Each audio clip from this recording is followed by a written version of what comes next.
François Fillon est notre invité ce matin, député de Paris. François Fillon, bonjour. Bonjour. Merci d'être avec nous. Votre livre Faire, publié chez Albin Michel, connaît un beau succès. Nous en reparlerons tout à l'heure et nous parlerons de vos propositions. Mais je voudrais commencer par de la politique pure, avec les régionales qui approchent, avec cette idée développée par Manuel Valls d'une éventuelle fusion des listes Les Républicains et PS entre les deux tours dans certaines régions, et notamment la région Nord-Pas-de-Calais-Picardie. Est-ce que vous accepteriez cette fusion? Non, c'est une idée qui n'a aucun sens. Pourquoi est-ce que le Front National monte ? Ils montent parce que les Français sont insatisfaits de leur vie quotidienne. Ils montent parce qu'il y a du chômage. Ils montent parce qu'il y a de l'insécurité. Dire aux Français, face à cette situation, on va fusionner avec la majorité, avec le gouvernement, avec ceux qui gouvernent, donc on va maintenir la même politique qu'avant, c'est la meilleure façon de faire monter le Front National encore un peu plus. Ce que nous avons à faire, c'est à défendre nos idées, à défendre nos candidats, à dire que dans le Nord, par exemple, si Madame Le Pen était élue, ce serait une catastrophe pour la région. On imagine les investisseurs allant investir dans une région qui est dirigée par le Front National. C'est Xavier Bertrand qui est évidemment la réponse dans ce département du Nord. S'il y a des électeurs de gauche qui veulent aller voter pour lui, c'est parfait. Mais sur son programme, sur son projet, sur ses idées, sur les idées de liberté qui sont les nôtres. Donc aujourd'hui, la vie politique française se joue à 3 et non plus à 2, bien sûr, comme avant. Bien sûr. Avant, nous étions dans une bipolarisation. Aujourd'hui, ça a changé. Bien sûr, mais je vais vous faire remarquer une chose. C'est que c'est quand la gauche est au pouvoir qu'on est dans cette situation. Ça s'appelle 86. Il y a 30 ou 40 députés du Front National à l'Assemblée nationale, je l'ai vécu. Ça s'appelle 2000. Parce qu'il y avait proportionnelle. Parce qu'il y avait la proportionnelle. Oui. Mais parce que la gauche était au pouvoir, parce que ça s'est pas reproduit ensuite. C'est 2002 avec l'élection présidentielle et Le Pen au deuxième tour. Oui, c'était Jacques Chirac qui était... Jospin qui est au pouvoir, c'est la gauche qui gouverne. Jacques Chirac était et président la troisième fois, c'est aujourd'hui en 2015. Oui. Vous ne trouverez pas un seul exemple, Jean-Jacques Bourdin, d'une situation identique quand la gauche gouverne, quand la droite gouverne. J'ai une autre question à vous poser. Comment se fait-il qu'au présidentiel, seuls 2 candidats soient qualifiés pour le second tour? Et comment se fait-il que dans les autres élections, les législatives, les régionales, nous ayons au second tour 2, 3 et peut-être même 4 listes? Est-ce normal? C'est une bonne question. On ne peut pas évidemment comparer complètement les présidentielles et les régionales, parce que pour la présidentielle, il faut dire le chef de l'État, il faut qu'il ait une majorité qui soit une majorité large. Pour gérer des collectivités locales, on peut imaginer qu'il y ait des consensus, qu'il y ait des compromis, qu'il y ait des accords politiques. Entre les deux tours. Mais quand même, la question que vous posez, elle est justifiée. D'ailleurs, on avait essayé d'élever le niveau de voix qu'il faut atteindre au premier tour pour pouvoir rester au second. On ne l'a sans doute pas fait suffisamment. Et donc c'est une question qui est discutable. Qui doit être posée sur la table. Qui doit être posée, qui est discutable. Mais je voudrais quand même là aussi dire une chose. C'est pas avec des modes de scrutin qu'on règle des problèmes de fond. Et le problème de fond, c'est qu'il y a 30% de Français qui votent pour le Front National. C'est quand même un vrai sujet. Parce que vous avez voulu régler des problèmes de fond avec des modes de scrutin, qu'on se trouve aujourd'hui dans la situation où vous êtes. Peut-être, et c'est d'ailleurs une des raisons qui me permet de lancer sur votre antenne un avertissement solennel au chef de l'État. On dit qu'il est en train de préparer une initiative pour après les régionales, pour mettre la proportionnelle ou de la proportionnelle aux élections législatives.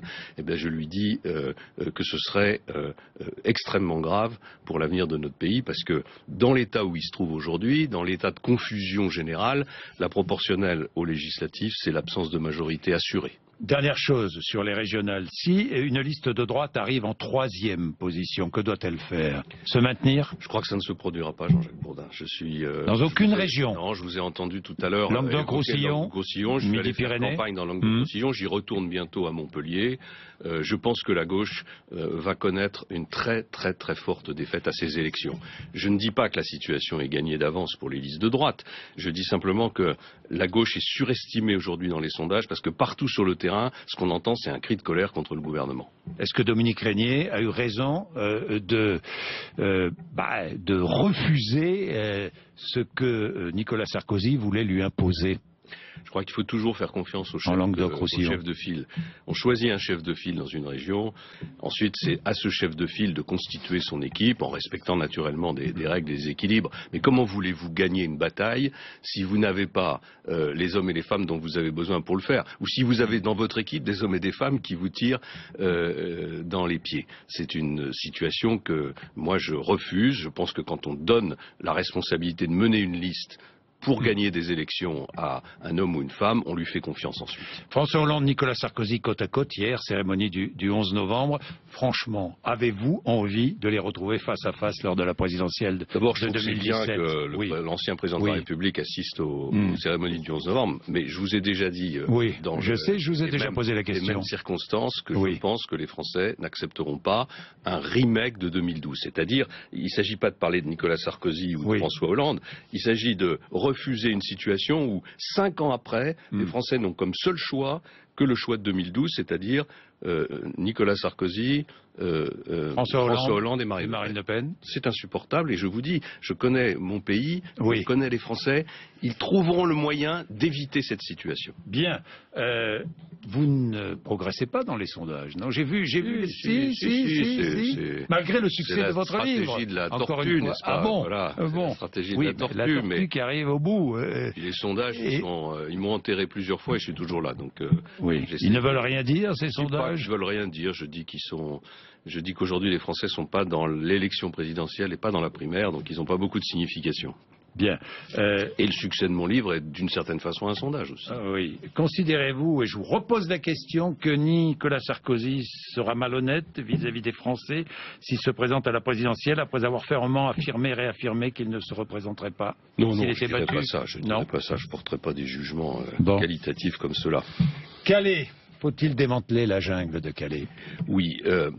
J'ai eu une conversation hier soir avec Natacha Bouchard, qui est la maire de Calais. Je profite de l'occasion que vous me donnez pour lui rendre hommage parce que elle et les Calaisiens, ils font vraiment un travail à la fois remarquable et ils subissent une situation qui est insupportable. Bon, le gouvernement a fait un effort avec l'aide du gouvernement britannique en rendant totalement hermétique la frontière entre la France et la Grande-Bretagne, qui est un premier pas pour essayer de stopper ce flux. Mais le problème, c'est que maintenant, les gens s'accumulent derrière ce mur et deviennent de plus en plus agressifs. Vous avez vu qu'il y a eu des incidents insupportables. La population vit dans une situation qui n'est plus acceptable. Donc moi, je pense qu'il faut maintenant des réponses exceptionnelles. Il faut mettre en place des centres de rétention. C'est-à-dire des endroits où on met les personnes qui sont en situation illégale et dans des conditions dignes. Donc il faut évacuer. Il faut évacuer la jungle de Calais, reconduire le maximum de personnes en dehors des frontières de l'Union européenne, et ceux qu'on ne peut pas reconduire pour le moment, il faut les placer dans des centres. Réfugiés. Il faut les placer dans des centres en fonction de leur statut. Ceux qui acceptent la demande d'asile, à ce moment-là, ils rentrent dans le processus de droit de la demande d'asile. Vous savez qu'ils sont assez peu nombreux. Et les autres, il faut les placer dans des centres de rétention qui soient dignes, mais où ils soient surveillés. On ne peut pas laisser ces personnes dans la rue, ni pour des raisons humanitaires, ni pour des raisons de sécurité. Est-ce que l'État agit comme il convient? Je pense avec l'autorité, la fermeté et la maîtrise nécessaire. Je pense d'abord qu'il y a un manque d'autorité qui s'est manifesté à plusieurs reprises ces derniers mois, dans des circonstances qui peuvent apparaître anecdotiques. Il y a eu l'affaire du blocage de l'autoroute 1, il y a eu l'affaire de l'Isère, il y a eu l'affaire de Notre-Dame-des-Landes. Et il y a à Calais une situation incroyable, c'est-à-dire une association qui s'appelle No Border, qui préconise la fin des frontières en Europe et dans le monde, et qui provoque les incidents, qui pousse les migrants à aller vers l'incident. Je pense que les gens de No Border sont dans une situation illégale et ils devraient faire l'objet d'une action de la part du gouvernement. Et après, il y a un deuxième sujet dont personne ne parle, qui est la mauvaise politique diplomatique et militaire que nous menons au Proche-Orient, parce que ces migrations, elles ont une origine. Et aujourd'hui, l'origine essentielle, c'est la Syrie et c'est l'Irak. Or, nous menons en Syrie et en Irak une politique qui ne mène nulle part, qui ne fait qu'accélérer les flux migratoires. Après les erreurs de Mme Merkel, l'insuffisance de la politique européenne, on a finalement que ce qu'on mérite. Est-ce que vous envisagez d'aller à Damas ? C'est pas impossible. En tout cas, je retournerai dans la région avant la fin de l'année. Est-ce que vous envisagez d'aller rencontrer Bachar al-Assad? Non, parce que je veux pas, moi, donner à Bachar el-Assad plus d'importance qu'il en a. Je dis simplement que sur le terrain en Syrie aujourd'hui, vous avez les forces du régime et vous avez les islamistes. Si vous choisissez ni les uns ni les autres, eh ben, vous aurez la guerre pendant 15 ans. Il faut arrêter les flux migratoires, disent beaucoup, absolument arrêter les flux migratoires. À partir de demain, les contrôles aux frontières seront rétablis dans le cadre de la COP21. Oui. C'est ce que nous a annoncé Bernard Cazeneuve vendredi dernier, ici même, à votre place. Est-ce qu'il va falloir prolonger au-delà de la COP21? En tout cas, il faudrait sans doute le prolonger jusqu'à ce que l'Union européenne mette enfin en place la police aux frontières, qui a toujours été promis dans le cadre de Schengen, puisque à l'origine de Schengen, il avait été prévu avec Frontex qu'il y aurait des contrôles aux frontières européens. Or, ces contrôles aux frontières n'ont jamais eu lieu, ou en tout cas dans des conditions très insuffisantes. Moi, ça fait des mois et des mois que je dis qu'il faut tripler le budget de Frontex. L'Allemagne, plutôt que d'envoyer le signal de l'ouverture de ses frontières, ferait mieux de mettre un peu d'argent, puisqu'elle en a un peu de côté, pour aider à mettre en place. L'Allemagne veut aider la Turquie, l'Allemagne veut aider les pays d'Afrique. Oui, mais il faudrait surtout qu'elle nous aide à mettre en place une police aux frontières, plutôt que de laisser chaque pays construire des murs. C'est exactement ce que disait Bernard Cazeneuve vendredi dernier. Vous savez, Bernard Cazeneuve, il y a des moments où on peut être d'accord avec lui. Hein. J'essaye de ne pas être sectaire, Monsieur Bourdin. Bon. Étiquetage des produits en provenance des colonies israéliennes, bonne décision de l'Union européenne? En tout cas, il y a un effort diplomatique à faire pour convaincre Israël et les Palestiniens de réouvrir des discussions. On voit, et tous ceux qui se rendent en Israël et en Palestine le voient, on voit que d'année en année, la perspective de la construction, de la réalisation d'un État palestinien s'éloigne. Et plus elle va s'éloigner... C'est un frein à la paix, cette décision, non, ou pas? Je ne sais pas. C'est ce que dit Israël. Oui, j'ai entendu. Vous avez entendu? J'ai entendu. En tout cas, c'est très modeste par rapport à ce que l'Europe devrait faire. Je pense que l'Europe devrait taper du poing sur la table pour faire en sorte qu'il y ait de nouveau des discussions.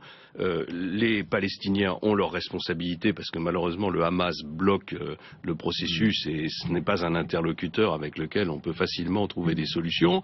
Mais en même temps, on voit avec le mitage des colonies que le territoire palestinien est en train de disparaître. Or, il n'y a pas de solution en Israël sans un État. De faire disparaître le territoire palestinien. Il y a des forces politiques potentielles. Il y a des forces politiques en Israël qui défendent cette théorie. Il y en a d'autres qui sont plus réalistes et qui comprennent qu'il faut un État palestinien.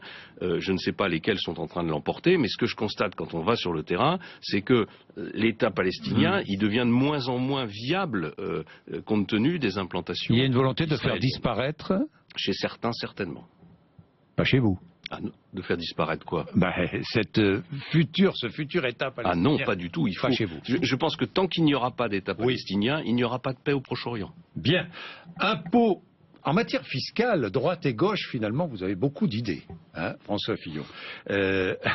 Tiens, les retraités modestes, les veuves et veuves, ça date de votre gouvernement. C'est un peu plus compliqué. Taxe foncière et taxe d'habitation 2008, disparition de la... Non, en 2008, on a enclenché un processus pour la disparition d'une demi-part qui était assez injuste. Qui aboutissait à des situations qui étaient au fond assez anormales. La disparition était programmée pour 2013. 2013, hein, exact. D'ici entre 2008 et 2013, on avait le temps de réfléchir à des solutions pour régler le problème spécifique des veuves. Pendant 4 ans, vous avez le temps de, et ensuite, le gouvernement réfléchir à une solution. Oui, hein, et ensuite, le gouvernement, pendant 3 ans, avait le temps de réfléchir à une solution. Même chose. Et il a omis de le faire. Donc j'accepte ma part de responsabilité, mais elle n'exonère pas le gouvernement aujourd'hui de la sienne. D'autant plus que certains avaient alerté le gouvernement, même à gauche, sur cette affaire. Oui, bien sûr. Vous regrettez d'avoir pris cette décision? Elle était logique, elle était... Tous les parlementaires qui ont voté ce texte considèrent qu'il était logique de supprimer une situation qui était assez injuste. Mais il fallait corriger... Non, mais il fallait corriger la question des veuves. Ce qui n'a pas été corrigé, c'est l'éligibilité de ces personnes à la fiscalité locale, au fond, à la taxe d'habitation, avec une taxe d'habitation qui est devenue très élevée, une taxe foncière qui est devenue, très élevée, et qui n'est pas proportionnelle, Mais aujourd'hui, vous maintiendriez... Je maintiens que la question de la suppression de cet avantage était justifiée, mais qu'elle aurait dû être corrigée par par une mesure d'exonération de la taxe foncière. Et cette fameuse taxe cabane, c'est 5%. Vous savez, cette taxe cabane, au-delà de 5 mètres carrés, on paie une taxe si on construit une cabane dans son jardin. Il y a des jours où il faudrait lutter contre l'imagination débordante des services fiscaux et de l'administration fiscale. Voilà. Oui. Moi, je pense que... Et vous n'avez pas su le faire comme la gauche ne sait pas le faire. On l'a sans doute pas fait C'est suffisamment. difficile de... Je pense qu'on n'était pas, c'est ce que j'essaye d'expliquer dans mon livre, Oui. dans une logique de renverser la table. On était dans une logique, et je pense que c'est encore le cas de beaucoup à droite aujourd'hui, de corriger à la marge un certain nombre d'erreurs en attendant que la croissance revienne. Moi, je pense qu'aujourd'hui, cette situation, et c'est l'autocritique que je fais, n'est pas à la hauteur de l'enjeu. Et donc, moi, je veux renverser la table. C'est-à-dire que je veux je veux lutter contre l'excès de réglementation, de normes, de taxes, de tabous qui est en train d'enfermer la société française. Je sais que c'est quelque chose que vous connaissez bien parce que vos auditeurs vous en parlent à chaque fois que vous les avez. Oui. Moi, dans le Tour de France que j'ai fait pendant 2 ans et demi, je n'ai entendu que ça. Des hommes et des femmes qui vous amènent sur des situations invraisemblable. Tiens, je reviens de la Réunion. À la Réunion, on impose des réglementations européennes faites pour des pays du Nord à un pays qui est à 9000 km de l'Europe, simplement parce que personne ne se pose la question de savoir s'il n'y a pas une spécificité réunionnaise, s'il n'y a pas un problème spécifique aux agriculteurs, s'il n'y a pas un problème spécifique à telle ou telle région française. Est-ce que vous voterez l'amendement Ayrault qui rapproche... Non. Je pense qui rendrait la CSG progressive, c'est l'objectif. Je pense que cette mesure est une mesure qui est désastreuse pour les classes moyennes. C'est une mesure qui va aboutir à augmenter de façon très forte la fiscalité des classes moyennes. Et je pense que c'est vraiment pas le moment. Il ne faut pas rejeter pour toujours l'idée de refonder la fiscalité de la CSG et de l'impôt sur le revenu, mais pas fusion, comme ça. Vous êtes favorable à une fusion? Non, je ne suis pas favorable à une fusion. Je pense que une CSG qui est destinée à financer la protection sociale, qui deviendrait totalement progressive, c'est une augmentation d'impôts extrêmement forte pour les classes moyennes, et donc je ne le souhaite pas. Donc vous voulez renverser la table. Est-ce qu'en matière d'écologie, vous voulez renverser la table aussi? Parce qu'on vous entend peu sur ces questions-là. La COP 21 approche, la maison brûle et nous regardons ailleurs, c'est ce que disait Jacques Chirac en Afrique du Sud, mais dites-moi... Est-ce que vous souhaitez la réussite de la COP 21? Oui, bien sûr. Oui. On ne peut pas ne pas souhaiter la réussite. Vous faites partie de ceux qui, ironiquement, estiment que... Je la souhaite d'abord parce que c'est la France qui l'organise. Oui. Et que je serais malheureux si la France échouait. Je la souhaite ensuite parce qu'il y a des mesures à prendre, parce que tout le monde voit bien que les grandes puissances industrielles ont des efforts à faire pour améliorer leur consommation énergétique. Par exemple, est-ce que c'est compatible? Oui, mais bien sûr c'est compatible. Ah bon? Pourquoi ça ne serait pas compatible? Et pourquoi c'est compatible? C'est compatible. Après, c'est une question... chercher les énergies fossiles et c'est compatible parce que personne ne pense aujourd'hui sérieusement qu'on va se passer des énergies fossiles. Personne ne le pense, sauf quelques illuminés qui défendent un retour en arrière, une sorte de religion de la décroissance.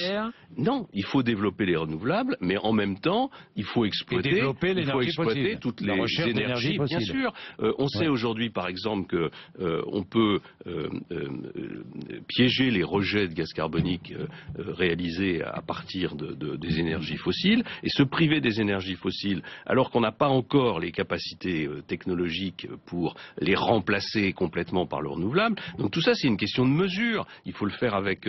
regardez, quand les écologistes combattent le nucléaire, ils combattent l'énergie qui rejette le moins de CO2 dans l'atmosphère. Où est la cohérence de cette position? Vous arrêteriez l'EPR ou pas? Pas du tout. Vous étiez au pouvoir? Non, pas du tout. Pas du tout. Je pense malgré les milliards qui s'accumulent. On a toujours chaque nouvel modèle de réacteur nucléaire a toujours coûté beaucoup plus cher que prévu parce que c'est de la technologie nouvelle, c'est difficile. Et deuxièmement parce que après Fukushima, on a augmenté considérablement, et c'est normal, et c'est en partie mon gouvernement qui l'a fait, les contraintes de sécurité.